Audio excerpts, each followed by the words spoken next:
Good evening. Welcome to Rappler Talk. This is Naveen Ganglani, and tonight we are joined by GlobalPort Batang Pier rookie Von Pessumal. Von, welcome to Rappler. Thank you. So, have you been lately? What have you been up to? We know that the PBA season is starting up this weekend. How have you been preparing for your rookie campaign? Well, just getting a lot of workouts in. We have practice, of course, every day. We probably get a day off once a week or something like that. But try to do a little workout before I go to practice, just so I have some. When I get to practice, I can actually focus on the team concept and just things that I want to work on. But overall, it's been pretty good. It's not really different from what I've been doing my whole life. So yeah.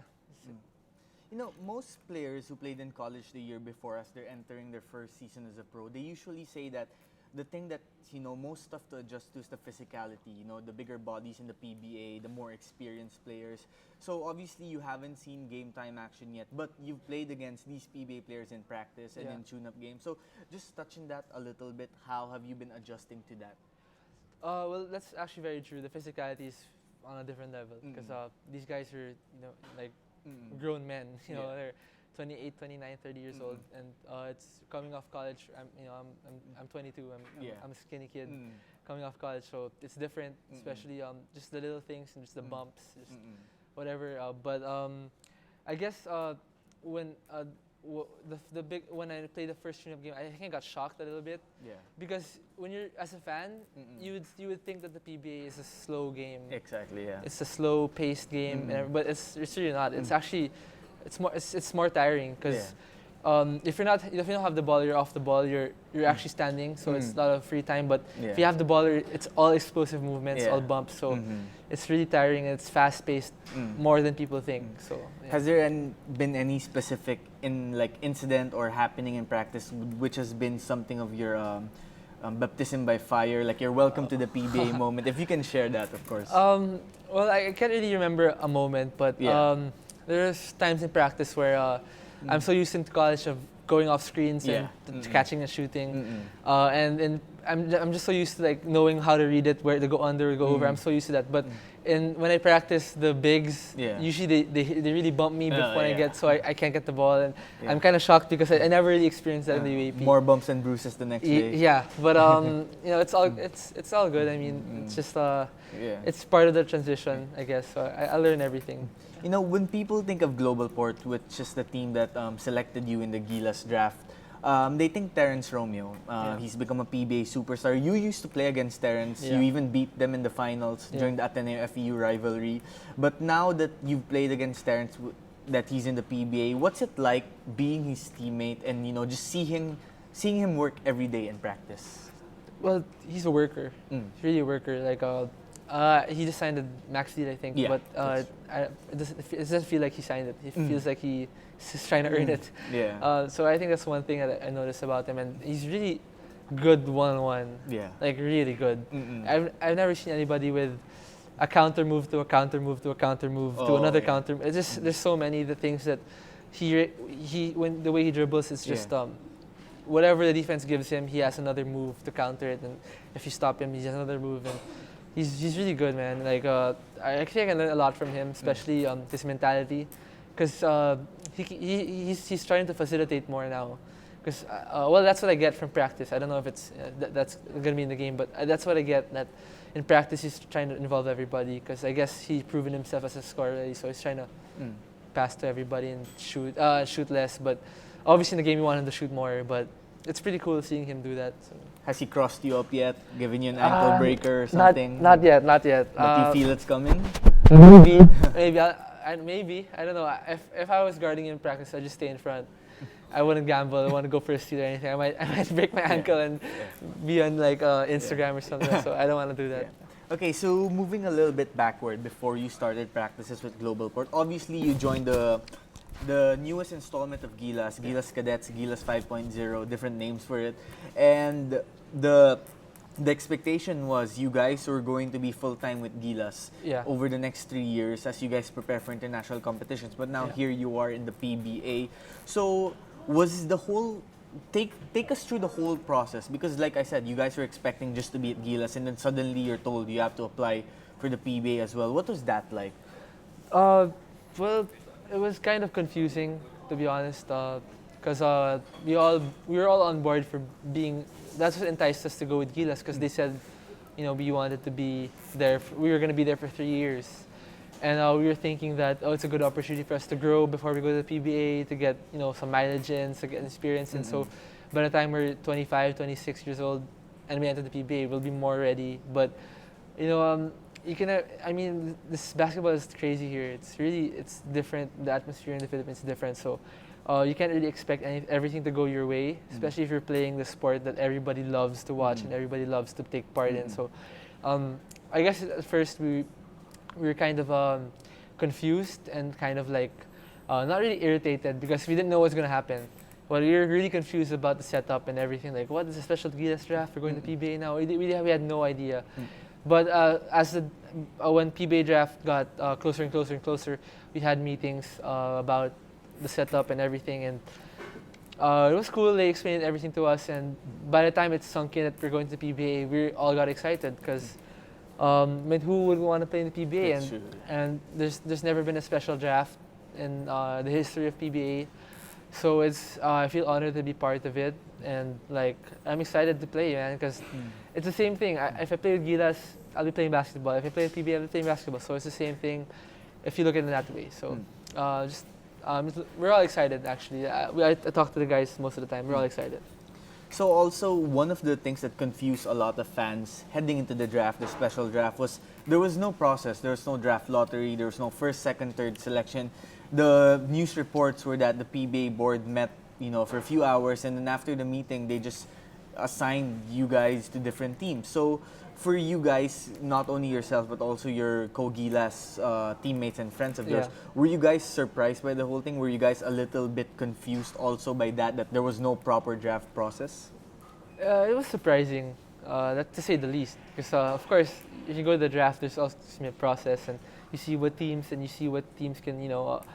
it's really surprising. It was really surprising at first, but honestly, like as a player, I tend not to go to all the things that go through on the upstairs in the office or politics about it, because I'm getting paid to play, so that's all I'm gonna do. So I have to have that mindset. No matter what happens, I gotta play, I gotta perform, I gotta do whatever it takes. So I don't really get too much into it. Yeah. Also, one of the responsibilities for you guys is now you can be pulled at any moment to join the Gilas pool and play in international competitions.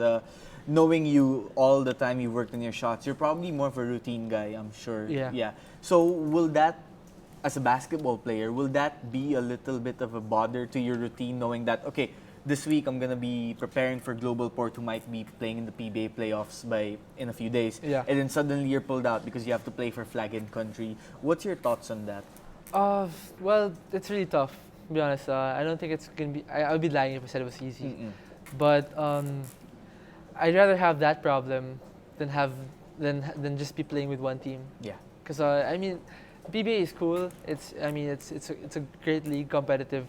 But of course, we all want to play for the Philippines. Who would want to miss out on the opportunity? So it'll be hard, definitely, especially what you said. I really stick to my routine. I really have a set number of shots I do before games, and I'm really precise about that. But switching it up, Gilas and PBA might be hard, but it's something I have to get used to, because I can't make excuses saying that it's it's hard, because excuses are not going to work out in this level. So you gotta just you gotta go through it.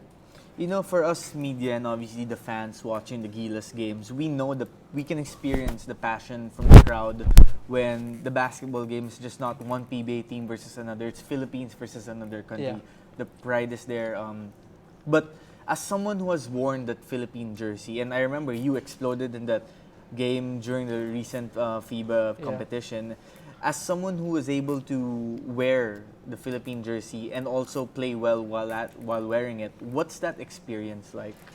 It's one of a kind, man. Like it's different, because I've been playing. I played in Ateneo LaSalle games all my life, and the atmosphere is crazy. There's like 30,000 people watching, cheering. But it's different. Even if we were in Iran, nobody's watching, but you feel like it's different, because you feel like that people are are with you even if they're not physically there.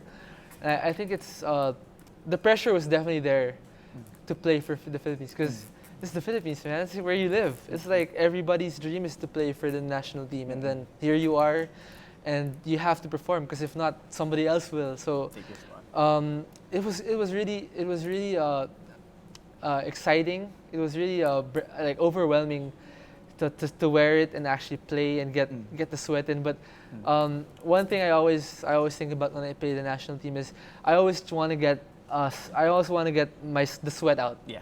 Because once you get the sweat out, it's natural. Yeah, all the nerves go away. It's all the butterflies go away. So when I'm wearing the Philippine jersey, I always go hard in the warm-ups just to get the sweat out, just to get all my thoughts out. Exactly, so yeah. Now, you also mentioned Ateneo LaSalle, and obviously we're at the thick of things of the UAAP season. And last Saturday, LaSalle entered the game against Ateneo 12-0, and they were blown out by your alma mater. Yeah, man. I mean, were you surprised as well? I'm sure you were confident in the Blue Eagles' abilities, but were you also surprised that they beat the Green Archers that way, considering how dominant DLSU looked? Man, I was surprised, man. Like, look, I'm an Ateneo fan. I've been in the Ateneo all my life. Forever, yeah. So there's no way I could root against root against the Blue Eagles. There's no way. Like, especially LaSalle. Yeah, there's no way. But I could have believed Ateneo beating them. I could have believed that, like by a possession or two or three, but not by like 10 or like a lot. They were up by 18 points. Yeah, not by that much. And I guess I think you just have to give credit to the coaching staff and the players because Coach Stab's got them worked. Yeah, I've been seeing them train when I go tomorrow. They're working, man. They're spreading. They're bumping. They're working, and I think Coach Stab he knows each of the roles. And when I watch Ateneo games, I always notice that depending on the matchup, he always has different players playing a lot more in that game. Based on the matchup, and I think that's a testament to his IQ, his basketball IQ, and the players' willingness to accept roles. Yeah, because you can't have a player who's stubborn and then says that if you bench him one game and you play him 20 minutes another game, it takes a player with a good character and attitude to accept those roles. So. Overall, they're peaking right now. Yeah. So I hope they're 9-5. They're I believe 9-4 right now. 9-4. 9-4 with a remaining game against Adamson. A big game tomorrow actually. Yeah. But they're currently the second seed and they're in good position to get a twice to beat advantage. And you know how important that can be. So, but one of the biggest news entering the UAP season was the players that Ateneo lost to academic issues. They lost 7 guys who were basically rotation players. Yeah. And they've taken a lot of people by surprise. Why do you think that is? Aside from obviously Coach Tab Baldwin's basketball IQ, are there any players who have stepped up a lot and have really surprised you as someone who used to play for the team? Well, that's the thing. Just to touch on what you said, like people were talking so much about the players that Ateneo didn't have. They weren't talking about the players that Ateneo had. Okay. So I guess just by that, I think they had a chip on their shoulder. I can speak on behalf of Aaron, Adrian Wong, Isaac Cole, these guys, Anton Asistro, these guys. They're all playing with a chip on their shoulder because everybody's counting them out. Yeah. Everybody. No, I don't think I've never seen an article, seen anything, talked to anybody that said, "Oh, Ateneo is going to be a contender this year." And even me, I wouldn't say before the season. I would say Ateneo. No, I would have been thinking, "Oh, it'll be lucky if you made the Final Four." So even I was kind of skeptical, but I think that motivated them and fueled them just to like show everybody that they can do it. Yeah. And to have Coach Tab as the coach, just like the guy who pushes all day and just I think it came together. Yeah. And I'm hoping for the best in the playoffs. Now that they beat LaSalle, I'm hoping they win it all. Yeah, I'm sure. But of course, that's like that's still a long shot because LaSalle they're still pretty stacked. But hey man, everything you never know. Yeah. So the Final Four has actually been set. We have LaSalle, Ateneo, Adamson, and FEU with the seedings to be determined tomorrow. But if you had to make a prediction right now, who makes the finals and who wins the championship? I'm putting you on the spot here, putting you in the hot seat. Yeah, man. What would you predict? Ateneo, LaSalle, Ateneo in 3 games. Ateneo in 3 games. That's on the record, guys. Ateneo in 3 games. There's no way I'm betting against Ateneo. That's true. There's no way. True. There's no way. Even if they had like a bunch of grade schoolers there, I would have picked Ateneo, man. Yeah. So, Von, obviously when your college career ended, not only did your time as a basketball player in the UAP end, it was also a transition from being a student to now being someone who works in the PBA, as awesome as the job is, I'm sure. But what's the transition, process like from being someone who used to go to school every day then practice after, to someone who does basketball now for a living? It's glorious, man. Because school, I mean, man, I didn't like going to school. I'm sure. I graduated Ateneo, yeah, sure, but I mean, as an athlete, it's hard, man. Because after practice, you just want to sleep. That's true. You just want to sleep, rest. You want to wake up late. You want to just go to practice again the next day. But when you have school in the morning and you got to do work, you got to write papers, you got to take tests, it's hard, man. It's really hard. So I really made it a point to graduate before I went to the pros. So I really put on all my units before we went to the pros. And when I graduated, it felt so good because now every day I just have to think about the lifestyle, like just playing and eating healthy, sleeping early, waking up, working out. That's all I have to worry about. And when I hear about players who are still studying and they're in the pros, I don't know how they do it. I mean, hats off to them if they still go to school, but I don't know how they do it because school is hard, man. Especially at Ateneo, it's hard. And also, if I may ask, what degree did you graduate with? Communications. Communication. Yeah. And was there any specific professor that really gave you a tough time that's always at the back of your head? Tough time? Or the one that your hardest class ever during your 5-year stay? Ever. Well, it's got to be accounting for sure. Like I mean, there's no way it's not. That was hard. That was a struggle. That was a grind. I don't know how I did it. I think I just there's probably a couple of days where I couldn't sleep because I had to study and all that, but it was worth it when I was done. I looked back and it's done, man. Also, going back to the academic issues thing, obviously, there's sometimes a reputation that, college players, they don't even go to class. They just go for basketball. They don't really learn. But I think Ateneo, as an institution, proved that its academics even above athletics after they suspended the players. What's your thoughts on that, on putting a premium on academics above all? I like it. Because I think students, athletes, especially in college and even in high school, they take for granted things that they'll only realize later on in life. Because you can't play basketball forever.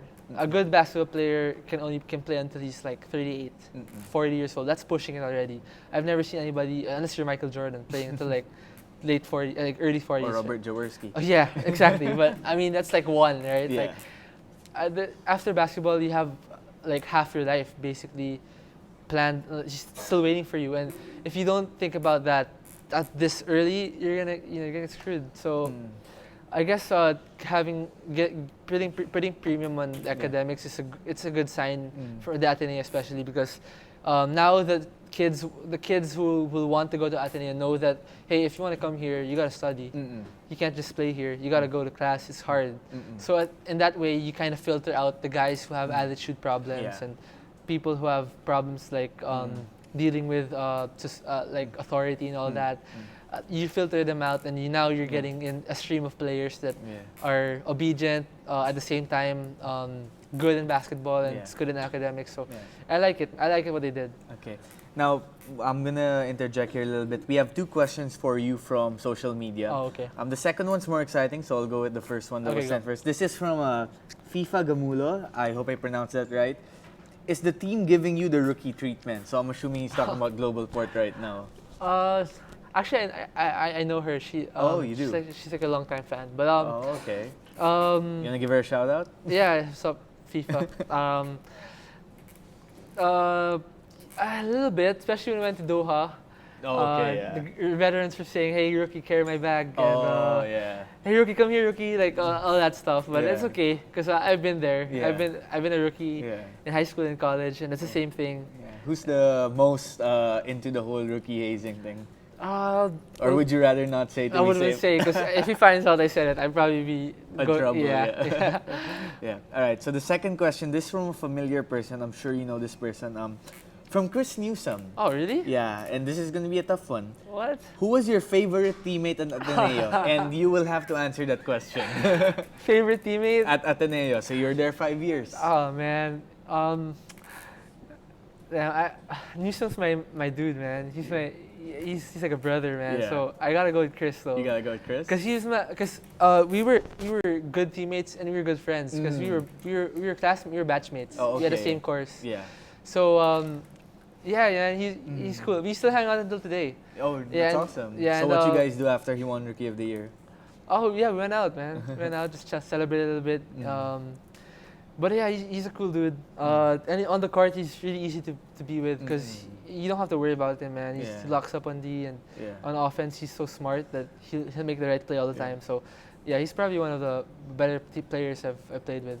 You're looking forward to when he tries locking you up on D on the PBA because you guys will be on opposite ends now. Oh, that's true though. I don't know, man. I'm just gonna run around screens all day. So at least if I don't get the ball, at least I'll make him tired on offense. Yeah. So Chris, if you're watching, Vaughn just said he's gonna drop 30 points on you in your first meeting this season. You heard it, man. Yeah, 30 points, so 10 3-pointers. So also, Vaughn, one of the biggest topics right now, especially in college basketball, is the import topic. Because if you look at UAP teams right now, almost all, even Ateneo, LaSalle, they have like imports. Some would prefer to call them student foreign athletes. Even in the NCAA, college basketball has a lot of them now.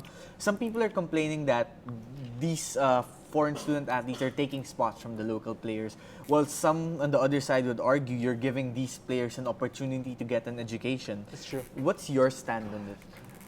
Well, I kind of understand where people are coming from, that they're taking spots, especially of the local big men, because you hardly have any local big men who come out of college really, really good now.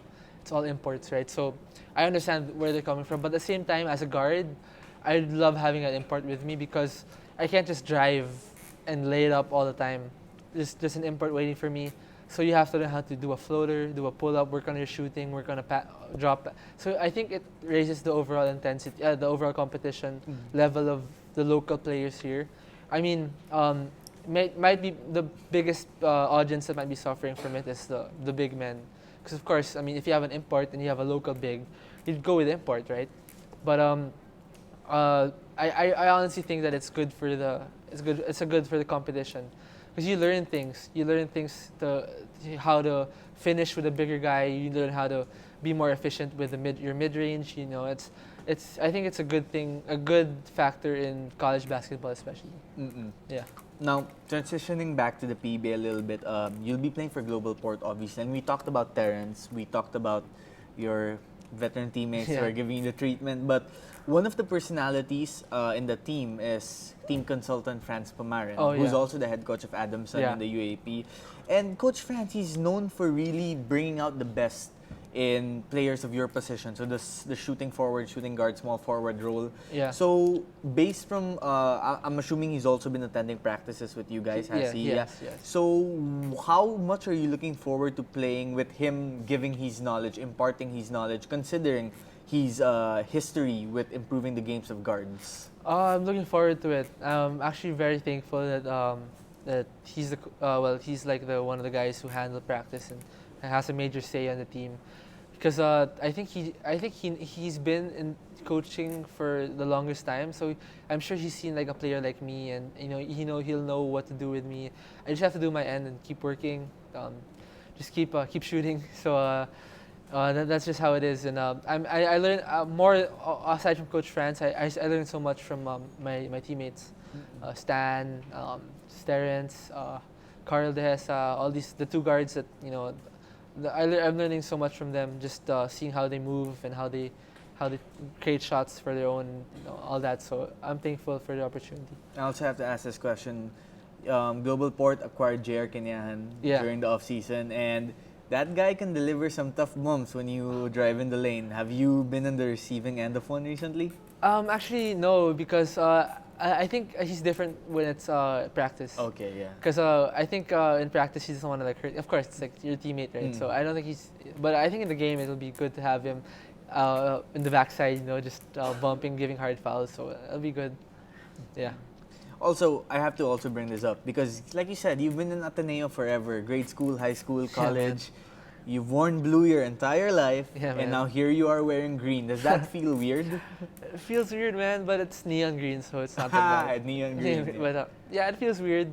I got my first pair of green shoes the other day. First in your life? In my life. I never wore green shoes ever. Got my first pair. It'll be nice though, because I mean, I wouldn't want to be have that story of like being the guy in blue all the time. I think I want to try other things. So it's good. It's good that I went to this team. So I have a kind of a clean slate, especially with this organization. So I'm looking forward to that. Building to that, yeah. Now, if we can move a little aside from basketball, obviously, former Ateneo courtside reporter Laura Lehman. Come on, man. You guys are quite close. Come on, man. You guys are quite close. I just have to ask this. Yeah. How big of a role would you say she plays in, just motivating you every day and helping you get to your goals? She's cool, man. She's cool. We just chill, hang out a lot. Because she's so focused with her career that it's not really like an issue when it comes to work. So it's like, even if we don't see each other for a long time, it's fine because we're both working.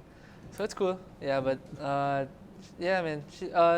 I guess what people always think that it's kind of like a showbiz thing, but it was never really like that. Because we're really good friends, and we talk all the time. So I guess that's one of the things that I really admire from her. And of course, she works, man. She works so much. So it's kind of like it kind of like inspires me to work too, because she's been doing so much stuff for her. So when I see it and she's getting so much and everything, I also want to do that. So I guess it works both ways for us. Yeah. That's great. Yeah. Now, last question. You're entering your rookie season. Is it your goal to win Rookie of the Year?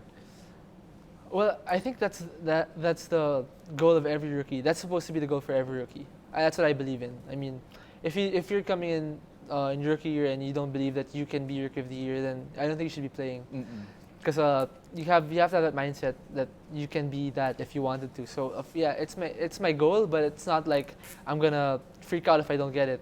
I'm just gonna aim for it, and wherever I land, if I land there, great. If I don't, at least I got close. I mean, that's really the goal. But the expectations, I kind of don't like. I don't like thinking about that kind of stuff, because at the end of the day, if you think about it one day at a time, you won't be thinking about what's gonna happen if I don't. If you just go to work every day and you have a mindset of getting better today, then getting better tomorrow, you won't really think about that stuff. So reach for the stars. Yeah, man. Reach for the stars. You land in the trees. Yeah. Okay, I also have to ask this one more question because, and I've talked to you about this before, but I'm hoping you can tell the public as well. Okay, yeah. You've said so many times, I'm not just a shooter. Yeah. In Ateneo, you were known as Von Pessumal, the shooter. Kiefer Ravena, Chris Newsom kicks it out to him, he makes a three. But you've said so many times you don't want to be just a shooter, especially now that you're going to the PBA. Is it going to be one of your missions to prove that you're more than just a shooter? Definitely, man. Like I told you when I talked to you, I really don't like the label. I think it just it stuck with me because I mean that's what I did, but I don't like it. But obviously I don't want to say too much because I want to let what I do on the court I want to make my game do the talking. So I don't want to say that I'm not a shooter. I am a shooter. I don't want to say that. I'm just gonna play and let you guys decide what I am. So, yeah. That's awesome. Yeah. Von, thank you very much. All right, no problem. Appreciate it, buddy. And that was Von Pessumal for Rappler Talk. This is Naveen Ganglani. Thank you for joining us.